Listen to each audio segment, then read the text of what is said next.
This is a question for both candidates. I know that student government visibility has improved recently. However, as you can see from the elections website, active participation is still relatively low, with only one person running for vice president for finance and 18 people running for 35 Senate seats.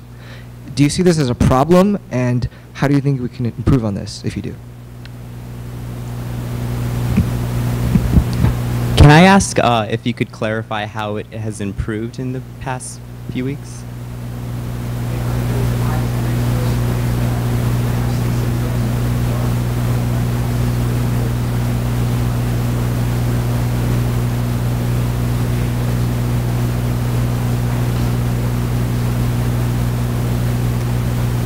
So in our campaigning efforts, we made it very apparent that we were out there and we were getting people involved who weren't previously caring about their student government.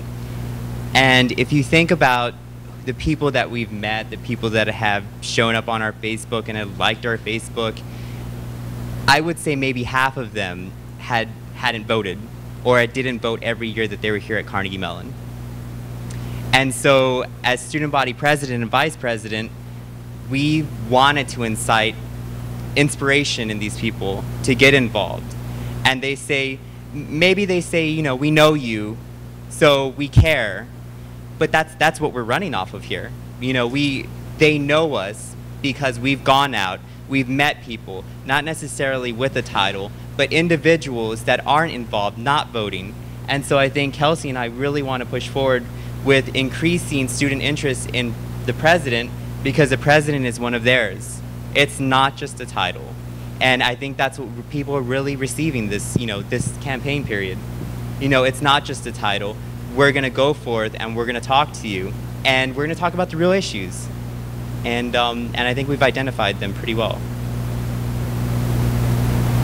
So I guess directly addressing the question about involvement, I think that's a two-part question. First, you have GSA involvement, which from the meetings that I've been to, I don't know the exact number of seats that they have, but there's been a lot of involvement this year from the meetings that I've been to. It seems they've been very crowded.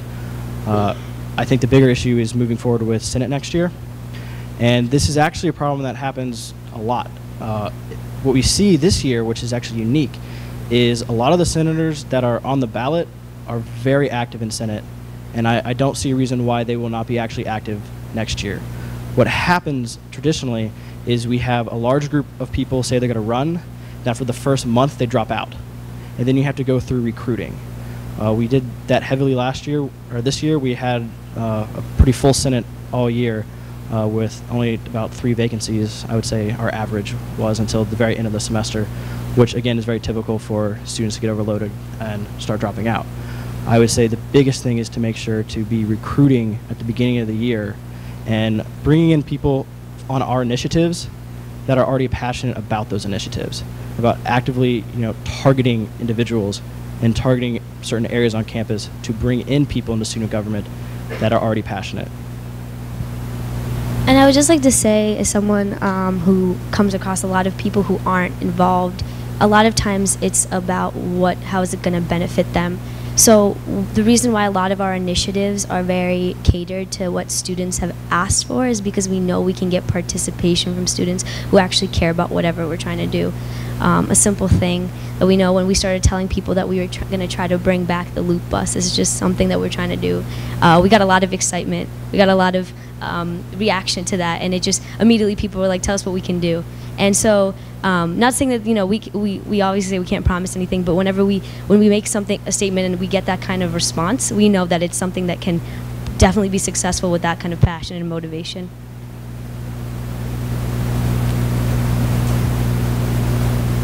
Hey guys, how's it going? So I just had a quick question. So based on my experience, you come into an executive office with a lot of hopes and ideas and goals and a lot of initiatives, and both of you have put forth a lot of them today. And I think that's terrific, and I would not encourage you not to do that. But based on my experience this last year, I'd say that if you were able to get one concrete thing accomplished by the end of the year that really spoke to students and people could see something different on campus, I'd say you would have had a fantastic year. And if you got 2 things accomplished, I'd say that would be like a banner year that would not be replicated for decades.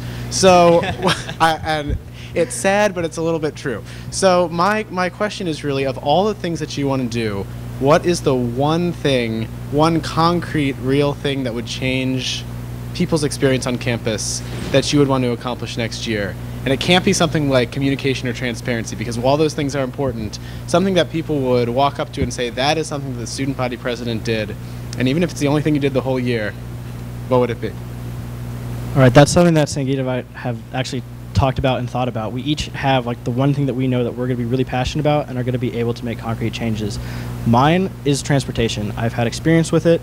I know I want to go moving forward with it. I want to create a report that has been created by past student body presidents that have been very effective in creating implements. It'd be structured very similar to Jared's reports, the dining task force report and the safety report.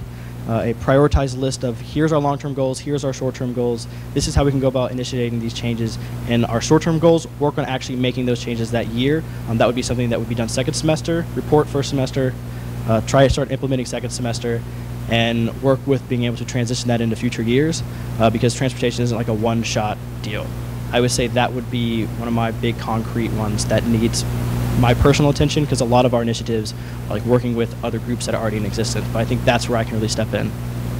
Yeah, and I know you asked for one, but I have one. And I really am big about community building. I don't know, I've said it like 100 times, but I know that if we are elected, like, our Friday frenzies will happen. I promise you they'll happen. You will have, like, there will be a Friday of 1 month, and you will have a great time from 4:30 to 6:30 on a Friday. You will get free food, and you'll have a great time. I promise you that will happen. Well, Aaron, I'm hopeful. I really am. And I think Kelsey and I can honestly say we will do the Health Rewards program. And the Health Rewards program, and it sounds like a simple term, but it really bleeds into the things that we talked about increasing open space on campus, about getting students talking about how are we going to overcome stress. And I think that this is a problem, and I don't know if there's any other graduate students in the audience, that affects both undergraduate and graduate students. And it's not just, you ask for one, and I'm going to say I'm going to give you one, but it's going to happen as a team, because both Kelsey and I really honestly believe that this is an issue that we can address. So this is probably the most boring final question you guys will ever be asked. But one of the most overlooked positions within student government is the applications engineer. They really enable both the Committee of Student Organization, COSO, and the Joint Funding Committee, the JFC, to do what we do.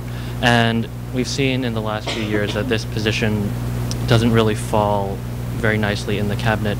How do both of you think, how are both of you going to restructure this position so it makes more sense within student government and so we can maximize the output of this application engineer? Thank you.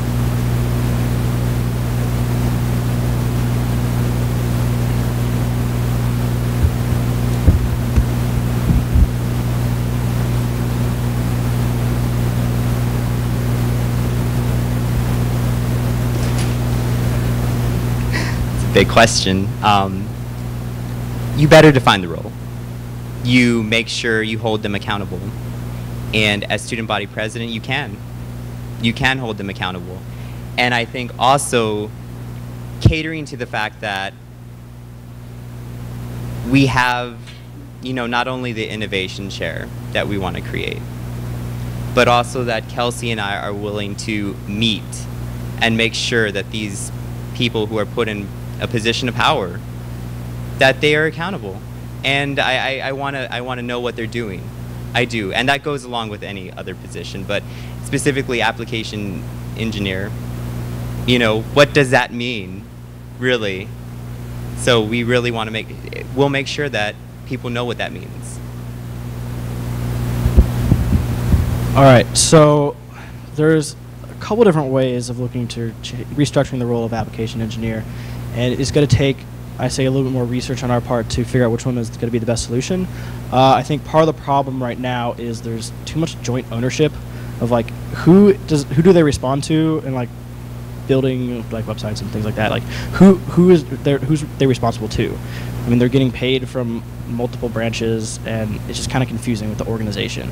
So if it's going to stay within student government as like where their primary job spot is, I guess, I think it should be just one directly under the president and come out of the president's budget, where so there's like direct control and relationship, because the president is one responsible for mediating concerns that are both graduate and undergraduate. So if that's where the central organization is, I think that will help. Another way of looking at this is kind of pulling it outside of student government and putting it within like the activities office, where it's not under direct control of like the president individual, so that there's more consistency from year to year, where we can possibly do an outside hiring that's not a student, and then we can have someone for multiple years who is like knows what needs to be changed and has institutional history, or it's not going to be changed every 2 years. You have a new person come in. So if we have someone who's not a student, that is also another route that could be looked into. Off the top of my head, which one would be the better, I'm not 100% sure, but those would be the two that I would look into trying to implement. Thank you very much to the candidates for their response, as well as the audience for their participation. Big thanks to cmuTV and Media Tech for helping out with the event. This is a clarification. There's been some confusion multiple times thrown around for the debates tomorrow. They will be beginning at 8 and ending at 10. So it's 8, not 7, here.